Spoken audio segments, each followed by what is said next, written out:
విజయవాడ పశ్చిమ నియోజకవర్గ అసెంబ్లీ సీటుని మరి కూటమిలో భాగంగా జనసేన పార్టీ తరఫున ఖచ్చితంగా నాకే కేటాయించాలని పవన్ కళ్యాణ్ గారికి విజ్ఞప్తి చేస్తూ ఉన్నా. మరి అనేక సందర్భాల్లో కూడా పవన్ కళ్యాణ్ గారు కూడా నేను తెలియజేశా, సార్ పశ్చిమ నియోజకవర్గంలో పార్టీని క్షేత్రస్థాయిలో బలోపేతం చేశాం, డివిజన్ కమిటీలు వేసాం, బూత్ కమిటీలు పెట్టాం, మహిళా కమిటీలు నియామకం చేశాం, ఎన్నికలకి పూర్తి స్థాయిలో సన్నద్ధమయ్యాం.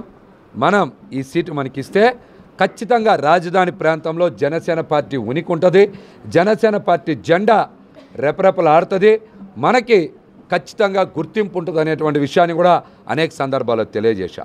అందుకే స్థానిక సంస్థల ఎన్నికల్లో కూడా చాలా బలంగా పోటీ చేశాం, బ్రహ్మాండమైనటువంటి ఓట్ బ్యాంక్ సాధించాం.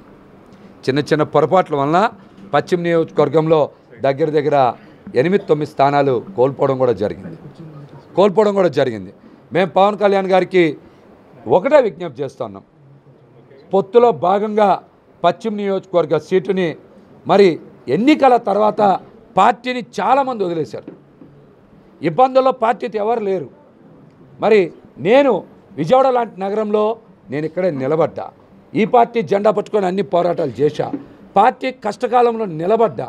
కాబట్టి ఖచ్చితంగా పోతిని మహేష్ అనే నాకు సీట్ ఇవ్వడమే న్యాయం, ధర్మం అని కూడా పవన్ కళ్యాణ్ గారికి ఈ సందర్భంగా విజ్ఞప్తి చేస్తున్నా. నేను ఇక్కడ పక్కా లోకల్, నేను అందరి వాడిని, నియోజకవర్గంలో అణువు నాకు తెలుసు, ప్రజలతో మమేకమై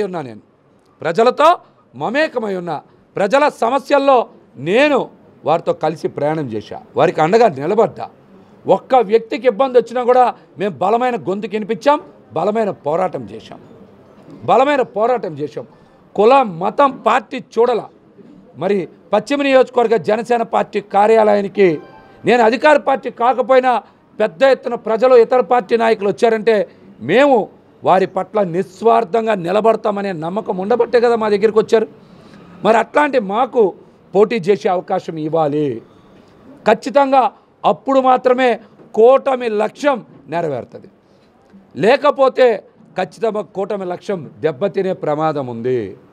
నాకు సీట్ ఇస్తేనే ఇక్కడ అధికార పార్టీకి ఖచ్చితంగా దెబ్బ తగులుతుంది, వాళ్ళు ఓడిపోతారు. లేకపోతే నాకు సీట్ ఇవ్వకపోతే కూటమి లక్ష్యం ఏదైతే ఉందో వైసీపీని ఓడించాలనేటువంటి లక్ష్యం ఇక్కడి నుంచే దెబ్బ తగిలే ప్రమాదం ఉందని కూడా పవన్ కళ్యాణ్ గారికి ఈ సందర్భంగా తెలియజేస్తున్నా. కాబట్టి కూటమి నాయకులు గ్రహించాలి. పశ్చిమ నియోజకవర్గంలో మరి సుదీర్ఘకాలం పార్టీ కోసం ప్రజల కోసం కష్టపడుతున్న నాకు సీట్ ఇవ్వడం న్యాయం, ధర్మం. మళ్ళీ చెప్తున్నా, పోతిని మహేష్ అందరివాడు, పక్కా లోకల్.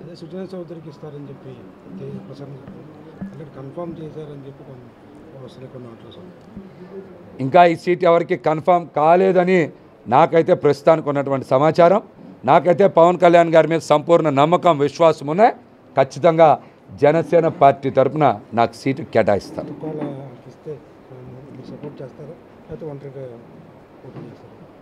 నేను మొదటి రోజు నుంచి ఒకటే మాట మాట్లాడుతున్నా, నాకు సీటు కేటాయించడం న్యాయం, ధర్మం. ప్రజల ఆకాంక్షని, మా పార్టీ నాయకుల్ని గౌరవించినట్టు.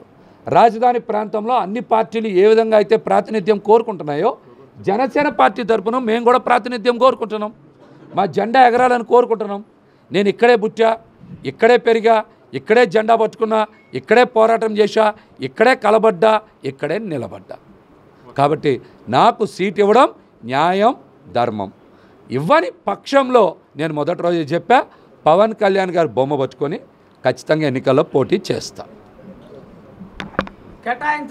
నా పేరు గన్నుశంకర్, జనసేన పార్టీ విజయవాడ నగర సహాయ కార్యదర్శి. పశ్చిమ సీటును సమర్థుడైనటువంటి పోతిన మహేష్ గారికి కేటాయించాలని మరి గత 10 రోజుల నుంచి జరుగుతున్న ఈ కార్యక్రమాల్లో భాగంగా ఈరోజు 11వ రోజు గాంధేయ మార్గంలో మరి నిరాహార దీక్ష కూడా మేము సిద్ధమవడం జరుగుతుందండి. మరి రాష్ట్ర రాజకీయాలకు కేంద్ర బిందువైనటువంటి విజయవాడ నగరంలో గాజు గ్లాసు గుర్తు లేకపోవడం జనసేన పార్టీ శ్రేణులను ఆందోళనకు గురిచేస్తుంది.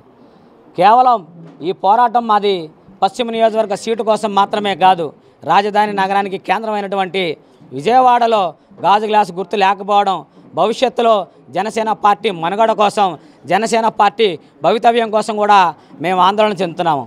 మరి గతంలో ఎన్నోసార్లు చెప్పారు పెద్దలు నాదెండ్ల మనోహర్ గారు, విజయవాడ అంటే జనసేన పార్టీ అధ్యక్షులకి పవన్ కళ్యాణ్ గారికి ప్రత్యేకమైన అభిమానం ఉందని.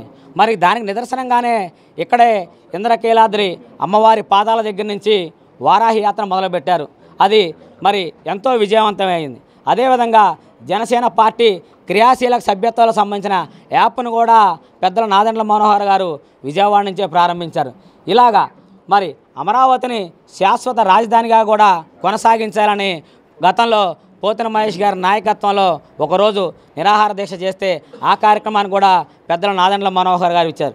అదేవిధంగా ఎన్నో కార్యక్రమాలు కులాలకు మతాలకు అతీతంగా పోతిన మహేష్ గారి నాయకత్వంలో జరిగినప్పుడు అటువంటి నాయకుడికి పార్టీ అవకాశం ఇవ్వాలి.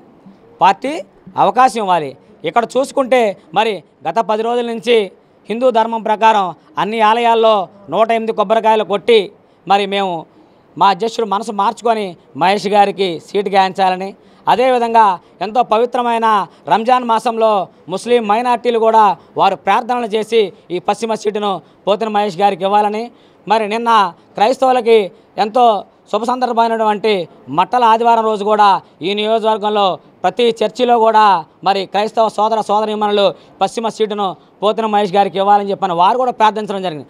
అంటే ఒక నాయకుడు